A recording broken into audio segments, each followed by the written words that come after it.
When this population bomb, but many more, and you find out that the primary source of concern in the intellectual circles about population was, and in some places continues to be, the population explosion in all of the industrial countries. Our overreaction, potentially, to this concern now has left us with just the opposite problem.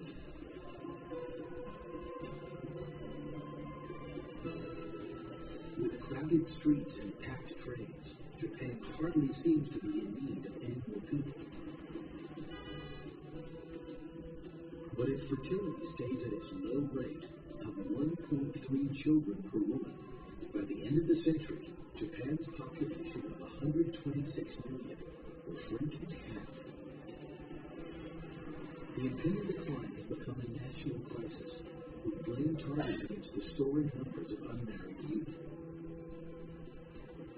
Called parasite singles, they live with their parents while pursuing careers and other interests besides marriage.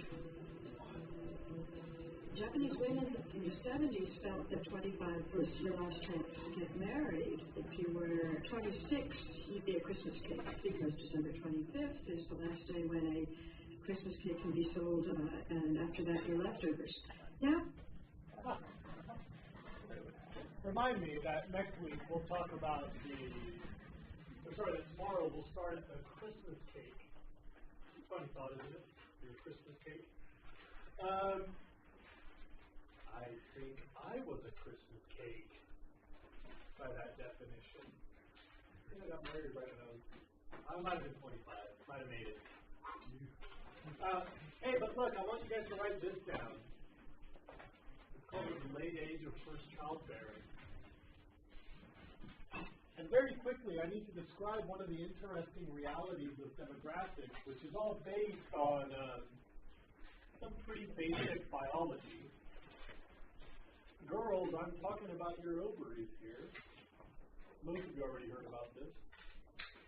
I think most of you know that while you girls were in utero, while you were still a fetus, your little baby self made all the eggs you would ever have and put them into storage in the ovaries. When you were born, your body had stopped making eggs and had already digested the mechanism to make eggs.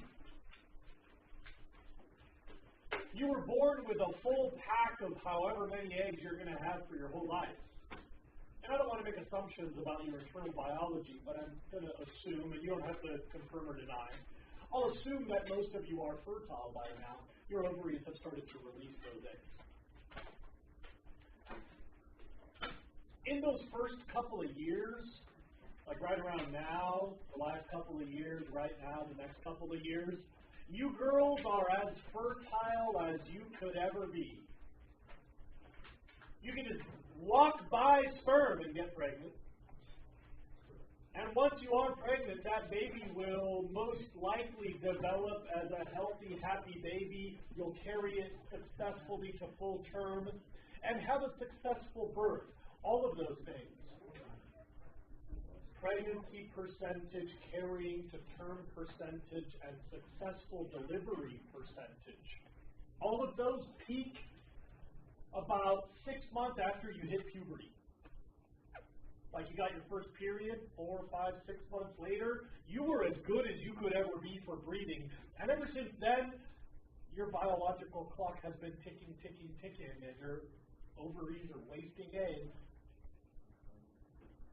And the success at which you can become pregnant, the success at which you can carry those babies, and the success at which you can deliver those babies starts to diminish. No need to panic. You've got at least a decade of roughly very successful reproductive potential, followed by a decade of pretty solid reproductive potential.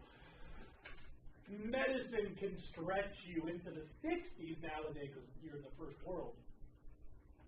But here's the punchline. If we can delay the time when you start by keeping you busy with education or the promise of a career. Well, you acted like education was good. No, it's not sex education. I mean meant having people at school. Yes, that's what I meant. Like, But it's not about how they're educated. And coincidentally, if we put all these girls into an assembly line where they were sewing blindfolds for themselves,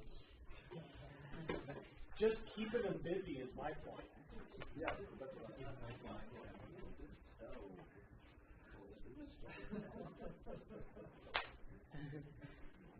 The whole point of the hyperbole was to be hyperbolic. Relax, Michael.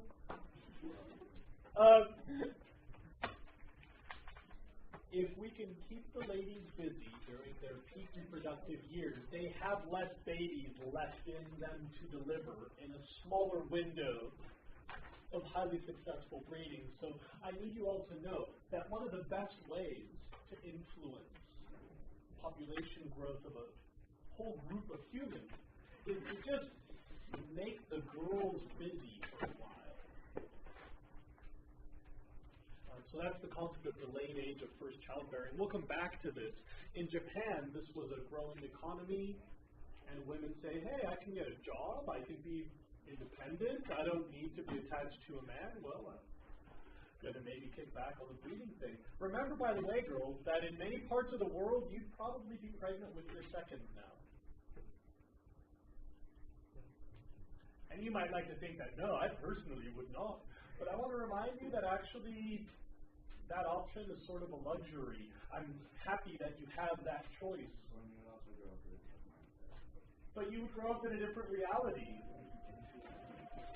Okay, bye.